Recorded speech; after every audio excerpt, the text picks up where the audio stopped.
बेटा जो next topic discuss करना है ना हमने वेक्टर चैप्टर के अंदर, उस टॉपिक का नाम है ट्रायंगल लॉ ऑफ वेक्टर। ठीक है, यहाँ पे क्या है, सपोज कर लो कि जैसे मेरे पास एक ट्रायंगल है।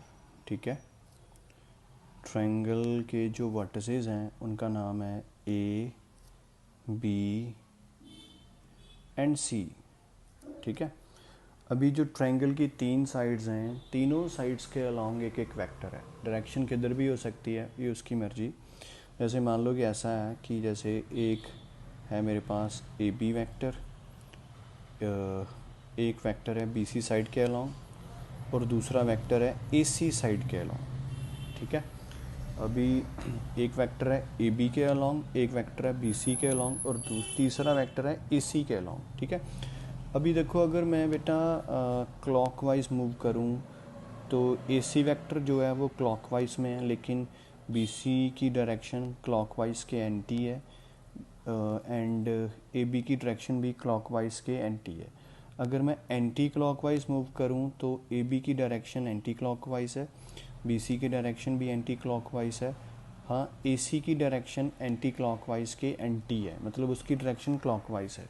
तो अभी दो वेक्टर ऐसे हैं जिनकी डायरेक्शन एंटी क्लॉकवाइज है, एक ही वेक्टर ऐसा है जिसकी डायरेक्शन क्लॉकवाइज है। तो बेटा हम मेजॉरिटी के साथ जाएंगे, तो मेजॉरिटी ये कहती है कि दो वेक्टर्स हैं जिनकी डायरेक्शन एंटी क्लॉकवाइज है, तो मेरे को एंटी क्लॉकवाइज मूव करना चाहिए। ठीक है, ओके बेटा। तो जो वेक्टर मेरे को एंटी क्लॉकवाइज डायरेक्शन में मिलेंगे उनके साथ बेटा मैं पॉजिटिव साइन लगाऊंगा, और जो मेरे को उसके ऑपोजिट डायरेक्शन में मिलेगा उसके साथ बेटा मैं नेगेटिव साइन लगाऊंगा। तो ये मेरे पास बन जाएगा, अभी मैं एंटी क्लॉकवाइज स्टार्ट करता हूँ, तो ये यहाँ से मेरे पास आएगा ए बी वैक्टर, क्योंकि सेम डायरेक्शन में है ना, जिस मैं इस डायरेक्शन में मूव कर रहा हूँ एंटी क्लॉकवाइज। तो जो मेरे को मेरी डायरेक्शन में मिलेगा उसको मैं पॉजिटिव कंसिडर करूँगा, जो मेरे को मेरे ऑपोजिट मिलेगा उसको बेटा मैं नेगेटिव कंसिडर करूँगा। तो ए बी वैक्टर जो आएगा वो पॉजिटिव आएगा, प्लस बी सी वैक्टर वो भी पॉजिटिव आएगा, क्योंकि जिस डायरेक्शन में मैं मूव कर रहा हूँ उसी डायरेक्शन में बी सी वैक्टर है, लेकिन जिस डायरेक्शन में मैं मूव कर रहा हूँ जो ए सी वैक्टर है उसके ऑपोजिट है। तो यहाँ पे आएगा minus A C vector is equals to zero vector. तो ये होता है बेटा ट्रायंगल लॉ।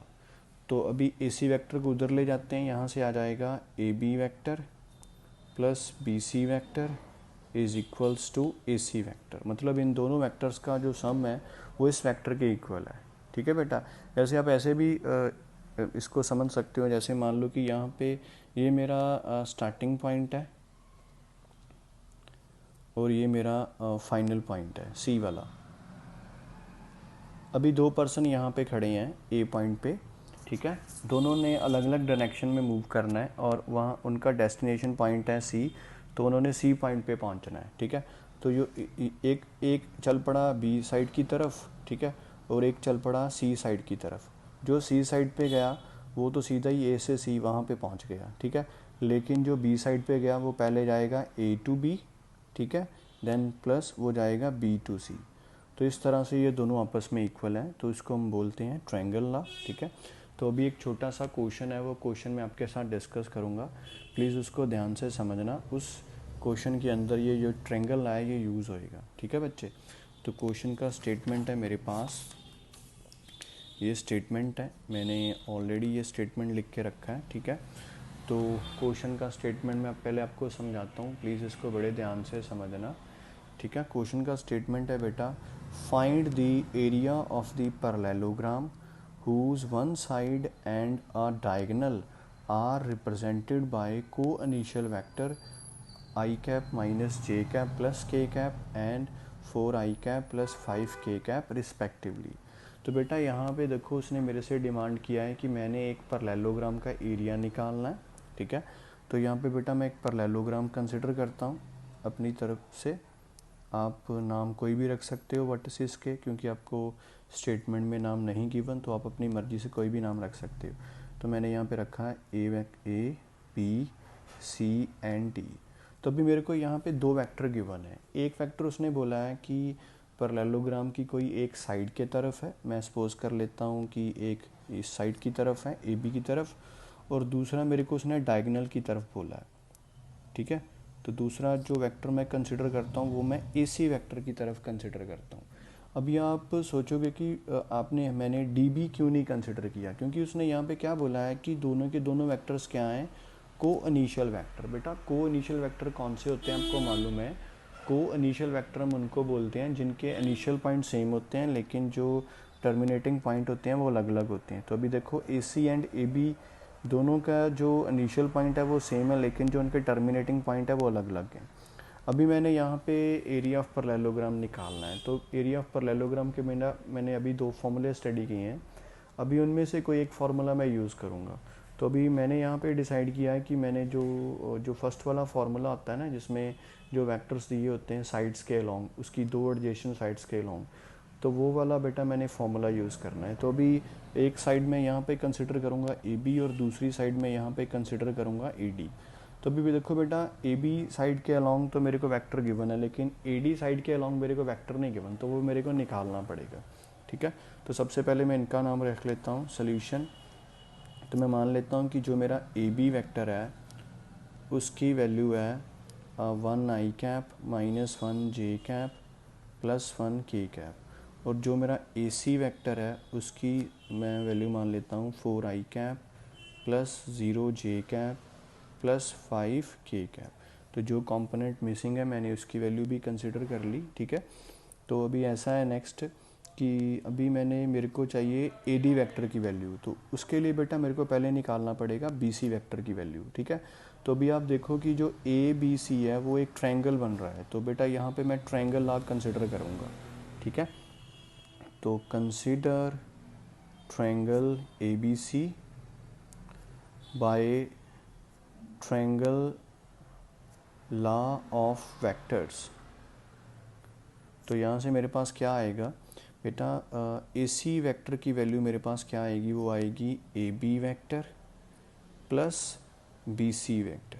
ठीक है, तो जो AB एंड BC है वो एक डायरेक्शन में है लेकिन जो AC है वो उनके ऑपोजिट डायरेक्शन में है, तो AC वेक्टर जो है वो किसके इक्वल आएगा, AB प्लस BC के इक्वल आएगा। अभी मेरे को यहाँ से BC की वैल्यू चाहिए, तो BC की वैल्यू मेरे पास क्या आएगी, AC vector minus AB vector is equals to BC vector. ठीक है, तो अभी AC की वैल्यू है मेरे पास, तो वो मैं यहाँ पे सब्स्टिट्यूट करता हूँ 4 i cap plus 0 j cap plus 5 k cap. अभी मेरे पास AB वेक्टर की वैल्यू भी गिवन है 1 i cap minus 1 j cap plus 1 k cap. तो यहाँ से बेटा मेरे को BC वेक्टर की वैल्यू मिल जाएगी। ठीक है, तो अभी मैं इसको एवेल्यूएट कर लेता हूँ, तो मेरे को BC की वैल्यू मिलेगी simply 3 i cap plus 1 j cap plus 4 k cap. तो मैंने सॉल्व करके ये लिखा है BC वेक्टर की वैल्यू। अभी देखो बेटा मेरे को मालूम है कि जो ABCD है वो एक पैरेललोग्राम है। मैंने लिखना है since ABCD is a parallelogram, मेरे को स्टेटमेंट में गिवन है। ठीक है, तो अभी क्या होएगा कि जो BC साइड है वो AD के इक्वल भी होएगी और जो BC साइड है वो AD के पैरेलल भी होएगी। ठीक है, तो यहाँ से बेटा मेरे पास क्या आएगा कि जो AD वेक्टर है वो किसके इक्वल आएगा, BC वेक्टर के। तो BC वेक्टर की वैल्यू मेरे पास गिवन है, तो यहाँ से बेटा मेरे को AD वेक्टर की वैल्यू भी मिल गई। अभी AB के अलॉन्ग जो वेक्टर है उसकी वैल्यू भी मेरे पास गिवन है और जो AD के अलॉन्ग वेक्टर है उसकी वैल्यू भी मेरे पास गिवन है। ठीक है, तो अभी मैं फॉर्मूला यूज़ करूँगा एरिया ऑफ पैरेललोग्राम का फॉर्मूला, तो वो बेटा मेरे पास आ जाएगा magnitude of AB vector cross AD vector. तो अभी बेटा जो पहले मैं AB और AD का जो क्रॉस प्रोडक्ट है वो निकालूंगा, तो वो बेटा हमें निकालना आता है with the help of determinant, हम बड़ी आसानी से निकाल लेंगे। उसके बाद बेटा मेरे को मैग्नीट्यूड चाहिए, तो वो भी मैं बेटा निकाल सकता हूँ। आपको मालूम है कि मैग्नीट्यूड कैसे निकालते हैं। तो निकालने के बाद मैंने क्या करना है, मैंने इस फॉर्मूले के अंदर वैल्यू को सब्स्टिट्यूट कर देना है, तो यहाँ से बेटा मेरे को एरिया ऑफ पैरेललोग्राम की वैल्यू मिल जाएगी। तो इस तरह से हमने इस क्वेश्चन को कंप्लीट करना है। और ये वाला क्वेश्चन जो है वो बेटा अभी जो CBSE ने रिसेंटली सैम्पल पेपर लॉन्च किया है उसमें ये वाला क्वेश्चन है। ठीक है, तो प्लीज़ ध्यान से समझना, इसकी एक बार प्रैक्टिस करना, बड़ा इंपॉर्टेंट क्वेश्चन है। ओके बच्चे।